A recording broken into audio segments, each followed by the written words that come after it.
سب سے آخر میں جو جنت میں جائے گا اس کا واقعہ بیان کیا نبی پاک نے کہ وہ پل صراط پر پیٹ کے بل گھسٹ رہا ہوگا، اور اس شخص کی حالت ایسی ہوگی کہ اس کے نامہ اعمال میں، اس کی نیکیوں میں اس لائق نہیں ہوں گے وہ اعمال کہ اسے پل صراط پر کھڑا کر دیں اور پار کر سکیں، وہ بس پل صراط پر گھسٹ رہا ہوگا۔ اور یہ پل صراط کیسا ہوگا؟ جہنم کی پشت پر بنا ہوا پل، تلوار سے زیادہ تیز، بال سے زیادہ باریک، اندھیرے میں ڈوبا ہوا۔ اب یہ اپنے رب کریم کو اس حالت میں پکارے گا، اللہ اکبر، کیا درد بھری پکار ہوگی، اے میرے رب مجھے جنت میں پہنچا دے، میرے رحمان و رحیم اللہ مجھے جہنم سے نجات عطا فرما دے۔ اللہ تعالیٰ فرمائے گا اگر میں تجھے جہنم سے نجات بخشوں اور جنت عطا کر دوں تو اپنے گناہوں کا اقرار کر لے گا، پھر اپنے جرم مان لے گا؟ میں حدیث کا خلاصہ پیش کر رہا ہوں۔ تو وہ کہے گا کہ ہاں یا اللہ بس تو مجھے اس مشکل سے نکال دے، جنت میں داخل کر دے، جہنم سے بچا لے، میں اپنے گناہ مان لوں گا۔ اب پل صراط سے اسے بآسانی پار کرا دیا جائے گا۔ اب بندہ سوچے گا اگر میں نے اپنے گناہوں کا اقرار کر لیا تو مجھے تو پھر جہنم میں ڈال دیا جائے گا۔ یہ انہی سوچوں میں غرق ہوگا کہ اللہ پاک فرمائے گا اے بندے اپنے گناہوں کا اقرار کر، میں تجھے بخش دوں گا اور تجھے جنت میں داخل کر دوں گا۔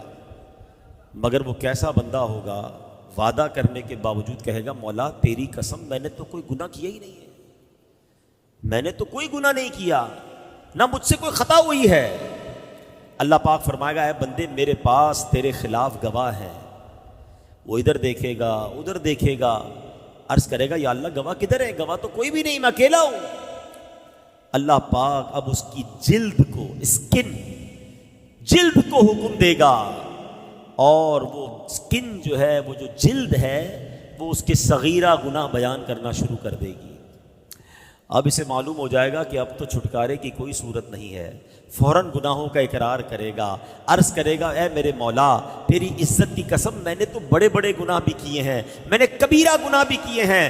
اللہ پاک فرمائے گا میں جانتا ہوں تم سب گناہوں کا اقرار کرو، میں تجھے بخش دوں گا، تجھے جنت بھی عطا فرماؤں گا۔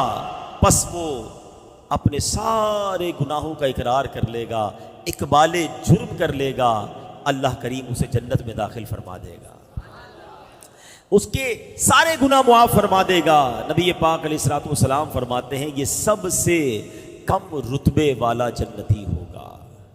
اے میرے پیارے اسلامی بھائیوں ذرا سوچئے، پل صراط سے گزرنا، محشر کا دن، اس کی وحشت، اور بندہ گناہ گار، کس قدر دہشت کا دن ہوگا۔